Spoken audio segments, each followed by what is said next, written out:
अख्तरुल ईमान साहब ने ख़त लिखा है। फिर अख्तरुल ईमान साहब ने यहाँ के लीडर ऑफ अपोजिशन को लेटर लिखा है। मीडिया के ज़रिए हमने इस बात को कहा है कि एमआईएम पार्टी अलायंस के लिए तैयार है। और फिर अख्तरुल ईमान साहब ने अपने आखिरी ख़त में ये भी कहा है कि हमको अब 6 सीट दे दीजिए। अब ये उनको फैसला करना है। ये नहीं करेंगे तो बिहार की जनता ये देख लेगी कि कौन बीजेपी को कामयाब कराना चाहता है या कौन बीजेपी को रोकना चाहता है। तो अब ये फैसला बिहार की आवाम पर है। हम तो अपनी जिम्मेदारी को निभा चुके हैं। कल कोई या हमसे ना कहे कि आपने बातचीत नहीं की, आपने फुला नहीं किया। तो हमने तो अपनी तरफ से पूरी कोशिश की और जनता के सामने, आवाम के सामने हमने इस बात को रख दिया।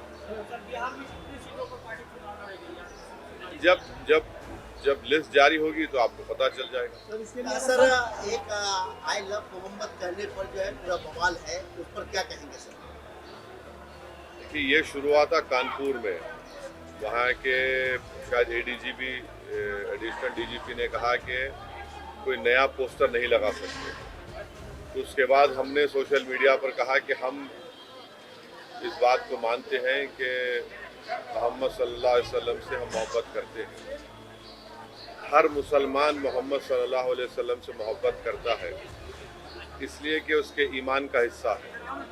अगर हम मुसलमान हैं और अगर हम अल्लाह को जानते हैं तो वो मोहम्मद सल्लल्लाहु अलैहि वसल्लम ने हमको सिखाया है कि अल्लाह है जो ज़मीन और आसमान का खालिक है, तुम इसकी इबादत करो, किसी और की मत करो।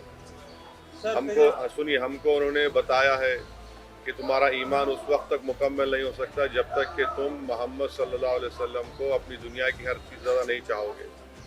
ये तुम्हारा ईमान का हिस्सा है। और आर्टिकल 25 में फ्रीडम ऑफ रिलीजन है।